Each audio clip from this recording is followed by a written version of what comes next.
Magandang tanghali eh. Kumikinang na wala Diego Bandido.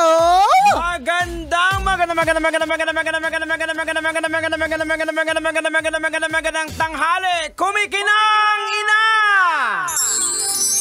Nicole Ayala. Yun o. Wag magpalin lang. AI yan. Nakakaloka. Iba na, no? Huwag ka ma-distract sa ribbon ko. Kaya nga, sabi ko kayo. Ano ba yung ribbon eh? Huwag kang ma-distract. Normal, kung ako makakasama mo na matagal na panahon, Diego, huwag ka na madidistract sa mga biglaan kong mga sinusuot. Hindi na yan masyado nakakagulat. Kanina, bago ako pumunta dito sa station, meron kaming, nagdadrive yung asawa ko, nahatid niya ako. Meron kaming isang babae na nakita na, basta matanda na siya, alam mo matanda na siya, siguro mga mukhang senior. Okay. Tas sobrang iksi ng palda. Tas sobrang laki nung, basta may suot din siyang malaki na na kakaiba. Basta kakaiba siya. So, tumawa pa ako, sabi ko, parang medyo may konting tililing si ate, ganyan. So, sabi ko sa asawa ko, mamahalin mo pa ba ako kung ganyan na ako? Tas sabi niya, mahal na nga kita ngayon, may malaking ribbon eh. Aabutin pa ba? Hihintayin ko pa bang tumanda ka? So, hindi na dapat ako nagugulat. Sabi ko, grabe naman. Wait lang, ito kasi si Chris Super, sanay na kasi sa mga ganito ko eh. Nakakagulat ba pag may suot na malaking ribbon? Wala lang. Hindi ako ma-offend, promise. Hindi, sa akin kilala na kasi kita eh. Pero yung mga ganyang, siyempre makakaagaw lang ng pansin. Pero hindi talaga na, ay sira ulo to sinubo. Ano bang ginagawa? Binalot yung sarili niya. Ireregalo niya ba yung sarili niya kay Mayor? Nakakaloka. Hindi. Ganyan lang talaga. May mga tingnan mo si Papa Pindot. Magugulat ako pag wala kang malaking ribbon. Diba? Ibig sabihin, mayroong something wrong. May mga ganun talaga eh. Diba? Different people, different characters, different points of view. Parang signature mo na kasi yun eh. True. Nicole Ayala, brand mo na yan eh. Diba? Magulat ka na lang dito pag nakasama mo ako, nakabarong. Correct. Hindi, totoo yan. Pero kapag ako, naka-Filipiniana, hindi ka magugulat. Hindi, normal mo kasi yan. Normal ko kasi yan. Kaya nga, yung may mga ibang tao na sasabihin nila, bakit siya naka-Filipiniana? Anong meron? Sasabihin ko, wala. Kailangan ba meron? Kailangan ba merong okasyon para magsuot ng malaking ribbon? Kailangan ba may okasyon para magsuot ng Filipiniana? Hindi. Kasi life is too short. Correct. Diba? Masyado pong maiksi ang ating buhay para hindi maging outrageous. Yan. Saka ni Papa Pindot, hindi kanya daw kilala kung wala kang ganyan. Oo. Malay mo, balang araw, pumasok ka dito, may pusa ka sa ulo. Actually, meron kaming binili sa ibang bansa na parang mga animals na pwede ilagay sa shoulders. As a design. Sabi niya, suotin mo yan bukas. Sabi ko, unti-untiin ko lang si Diego, baka magulat naman sa akin. Baka naman magulat siya sa akin, meron akong hayop sa balikat, di ba? Huwag natin siya masyadong gulatin. Nakakaloka, di ba? So, may mga ganun. Ikaw, anong masasabi mo parang style mo? Wala lang eh. Actually, sa mga damit ko, hindi ako namimili ng damit ko. Misis. Yung asawa ko, anong bibilhin niya sa akin? Susuotin ko lang. Yun ang susuotin. Wala akong kaarte. Talaga? Pero buti, sinusuot mo yung mga binibili niya. Ay, kasi kahit galing Baklaran, go lang. Kahit push. ano. Kahit ano. Ako kasi, lahat yata ng binili ko para sa asawa ko, hindi niya sinuot. Bakit? Kasi ang style niya, gusto niya lagi lang siya nakaitim. So gusto niya, naka-black lang siya, maluwag, comfortable, ganun. So pag nagbili ako ng something na kasi ako kahit uncomfortable, basta outrageous, okay siya sa akin. Kahit ang katikatin yan, basta maganda siya paningin ko, go. Siya hindi ganun. Pero kanya-kanyang style. May mga ganun kayo. Hindi, kuminsan may silet ko minsan. Meron siya pinapasot na hindi din ako komportable. Bakit kasi, ito naisip? Kasi sa tingin ninyo, okay kayo dyan. Maganda kayo tignan. Diba? Feeling namin hindi. So, totoo po, minsan napupuwersa po talaga kami. Totoo! At dahil mahal, sige, gagawin na lang, di ba? Iintindihin na lang, di ba? And alam nyo, alam niyo po, speaking of, sa lahat ng mga misis na katutok, hindi po lahat ng mga mister loud ang movements or loud ang gestures.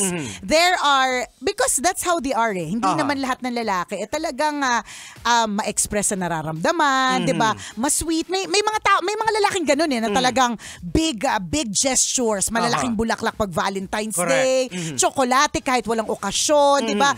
Fancy dinner, binamay day lagi, 'di ba? Nagpe-Facebook live pa kasama siya. Big gestures siya talaga on social media.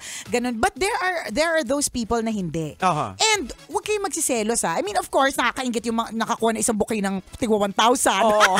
Nakakaingit naman talaga yon. Pero kung titingnan mo ng maigi yung lahat ng galawan ng mister mo, makikita mo na loud din naman yung gestures niya. Malakas din naman yung pagmamahal niya sa'yo.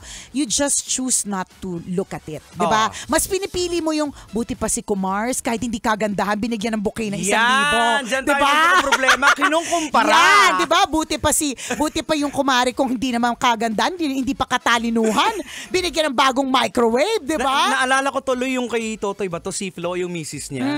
Uy, alam mo, bilib ako doon sa misis ni Totoy Bato. Sabi niya, uy, buti pa si Diego nagbigay ng bulaklak. Hindi niya alam yung mga binigay lang dito sa mga DJs na babae. Inuwi ko. Kasi hindi ko maalala kung sa buong buhay ko na magkasama kami ng asawa ko kung bumili ako ng bulaklak. Ever. Kahit nung nanliligaw pa rin ako, humingi lang ako ng mga bulaklak na nagtitinda doon, mga tropa-tropa. Natandaan ko yan. Kasi merong one time na binigyan ako ng isang malaking bouquet ng boyfriend ko pa lang siya noon eh. Pinagkukuha niyo yun, tapos Valentine's Day yun. Tapos dinalang sa mga misis niyo. Ganon. Pero, hindi man, kunyari, hindi ka man ma-flowers, but you wear what she chooses for you to wear. And for me, mga hindi man loud on social media, hindi man bonggang-bongga katulad na ine-expect mo, 'di ba? But these are gestures na kapag ka inisip mo, ay oo nga no, mahal na mahal niya pala ako. Yung iniisip mo pa lang nakatimpla na yung kape.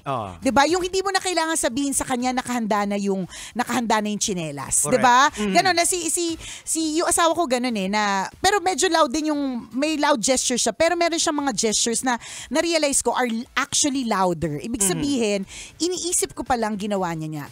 For example, pupunta kami ng mall. Bago ako bumaba ng sasakyan, sa office, alam niya na ang suot ko ay heels. Sa afternoon, meron kaming balak na pumunta ng mall. Iniisip ko pa lang na dalhan niya ako ng tsinelas para makalakad ako sa mall. Nandun na. Pagsakay ko sa sasakyan, nandun na yung tsinelas. Kasi alam niya na yung pormahan ko tong naka-heels, dito lang to. Alam niya. Totoo. Alam niya, pagka sa mall, hindi ako makakalakad na malayo.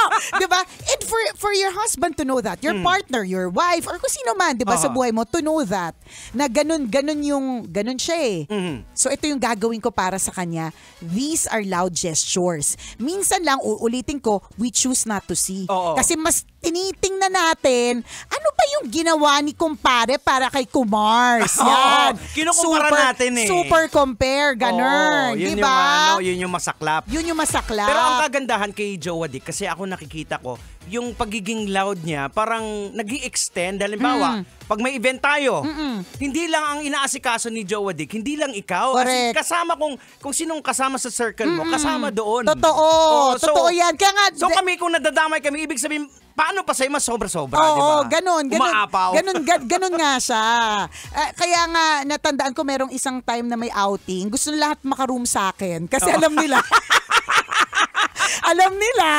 binaunan ako ng marami. So, ibig sabihin, sa akin yung maraming chichirya.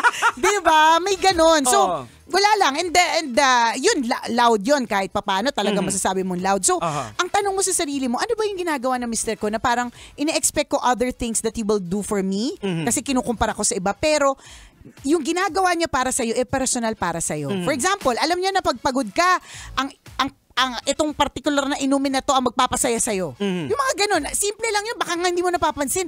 Pero alam niya. Yung alam niya yung gusto mo, big yun. Huwag ka nang compare ng compare. Siguro sa akin, para ang na-verbalize ni Let, yung misis ko sa akin, na parang na-appreciate niya is, halimbawa, pag nagbigay siya sa family niya, hindi talaga ako nakikialam eh. Ayun, yun. Uy, malaki yan malaking. Kasi sa iba pinag-aawayan kasi yan. Yes, sa iba-iba yan, ang laking issue niyan. May mga tinatago pa nga correct, totoo, yung ganun. Kasi ayaw nung lalaki. Correct, totoo. Ayaw nung lalaki or nung babae, kung sino man, di ba? Merong hindi comfortable with that kind of setup, di ba? So yung mga ganun. So yun yung isipin mo, ano ba yung ginagawa niya para sa akin? Ano ba yung daily? Huwag ka nang mag-isip ng tuwing merong okasyon. Yung sa day-to-day na activities, yung hindi mo na kailangan sabihin pero siya na yung magbubukas ng bote. 'Di ba? Hindi mo na kailangan sabihin pero nakahanda na yung unan kasi alam niya na kapag ka natulog ka ng walang unan, humihilik ka at baka hindi ka makatulog na maigi. Mga ganun ba? Loud 'yun. Correct. Ayan ang sinasabi ko lagi na kasalanan ng social media. Ine-expect natin lagi dati na yung wala naman social media. Naiinggit ka tuloy, dati ka namang hindi inggitin. Ngayon, inggitera ka na ng taon. Diba? So ganon. Kaninang umaga, may binili kami sa butika. So pagbili ko usually pag bumibili sa butika, ako lang yung bababa, tas yung asawa ko, iikot lang siya hanggang sa tapos na ako. Pag pick up niya sa akin, dinala niya ako dito sa station. Pagdating ko sa office, binuksan ko yung bag ko. Pagbukas ko ng bag ko, merong pagkain. Favorite ko yun. Wow. Alam niya hindi naman ako makain ng breakfast. Pero dahil alam niyang nagdurugo yung puso ko, gesture niya yun para sabihin, smile. Paborito mo to, 'di ba? Kainin mo to, ganyan. 'Di ba?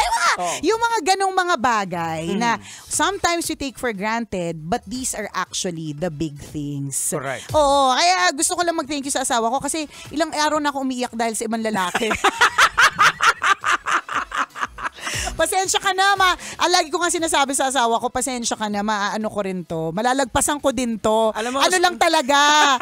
A few days pa lang kasi ang ganap, so, 'di ba? Sa sobrang pagmamahal ng asawa mo, pati ako kinausap. Ano ang sabi sa'yo? Sabi niya, alagaan mo yan, baliw na yan. Ganun, bahala mo na, Dex. Ganun ka makamahal ni Papa Rena. Kung pwede niya kausapin lahat ng mga dito, pakibantayan niya. Pakibantayan niya, baka mamaya balutin niya yung leg niya ni Hello Kitty. Ay, naman nakakalurk. Kaya ito, Diego, itong pagsuot ko ng t-shirt na may malaking ribbon, hindi ako nababaliw. Natural ko to. Ha? Huwag kang magulat. Natatawa kasi ako kay Diego. Hindi, yung kahit gusto niyang pilitin na huwag tumingin, tumitingin siya sa ribbon. Kitang-kita ko talaga. Ay, mapatingin, ribbon ba yan? Diba? O at least, meron ka, sa lifetime mo, meron ka bang kakilala na kaya magsuot ng t-shirt na may ganito kalaking ribbon? Ikaw lang. Diba? O at least, in your lifetime, diba? Meron ka nakilalang ganyang klaseng tao. Ayan. Diba? So speaking of gratitude, yan, be thankful. Kanina meron akong pinapanood at ang sinabi doon, kung ikaw parang nararamdaman mo parang lahat ng problema, bit-bit mo na, ang bigat-bigat na talaga, think of 3 things. 3 bagay na ipagpapasalamat mo. Diba? Tapos, araw-arawin mong isipin yan, yung 3 bagay na yon, and you will realize every day, pwede mo pang dagdagan, ay 3 lang ba yung ipagpapasalamat ko? Meron pa palang iba. Actually, madami. Madami. Kung iisipin mo lang Tumingin ka lang sa paligid mo, halimbawa, nasasakyan ka, tumingin ka lang dyan sa gilid ng kalsada, masasabi mo ay, maswerte pa ako kasi for example yung mga namamalimos. Correct. Diba? Imagine mo yung buhay nila. Totoo, ang hirap, 'di ba? Minsan may ganun tayo, nagrereklamo tayo ang init ng sasakyan natin, 'di ba? Pero ang init dito sa opisina natin. Pero una sa lahat, may trabaho ka. Correct. Pangalawa, may sasakyan ka. Check. May mga ibang tao wala silang ganun 'di ba? Tapos nagrereklamo ka pa. Oo. Ayan. Sinasabi natin Paano yung reklamo, hindi mo naman nakikita yung blessing. So dapat tingnan mo rin yung blessings. Ay, nako. Masyado kasi tayo kung minsan nakatuon sa sarili natin. True lalo. Pag masyado tayong iniisip natin yung sarili natin, hindi natin nakikita na ang swerte pala natin kumpara sa iba. Diba? Meron talagang, may ganun talaga Oo, kasi kung minsan talaga, may mga bagay-bagay talaga tayo na dapat harapin. Kahit mahirap. Totoo ka dyan. Haharapin natin kahit mahirap, di ba? Haharapin natin kahit masakit, di ba? The only way for you to get to the finish line is to go through the obstacle race, di ba? Kaya yung iba nahihirapan makapag-move on dahil pinipilit ako ba yan? Charot. Ako ba yan? Pinaparinggan mo ba ako? Sabihan mo na ako. Diretsuhin mo na ako.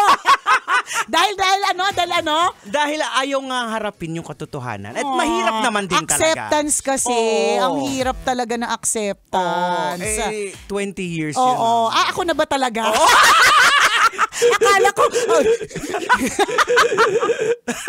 Akala ko yung mga tambalanista. Yan. Ako pa rin pala. Ako naman pala ang ending. Ako pa rin pala. Diba?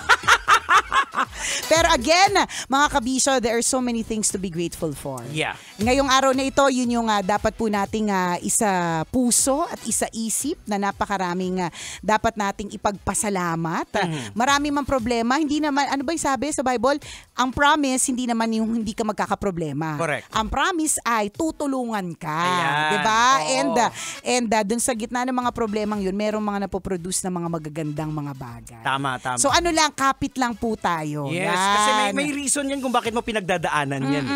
Ano lang kasi talaga ako minsan, Jegs, yung alam ko na nga makakapanakit tong kantang to, tutugtugin ko pa. Alam ko namang mas lalo kong iiyak pag nanood ako sa ganitong klaseng panonoorin ko pa. Alam mo yun? May mga ganyan din kasi kung ugali na talagang pang may malaking ribbon talaga eh. Pang may saklap na pililing. Oras natin, 39 minutes makalipas sa oras ng alas 12 na. Exit na tayo for now. Yep. Siyempre, kumikinang naulo, Diego Bandido. At ang kumikinang ina mo na si Nicole Yala. Kailangan pa bang i-memorize yan? Basic! Kailangan pa bang i-memorize yan? Love Radio Basic!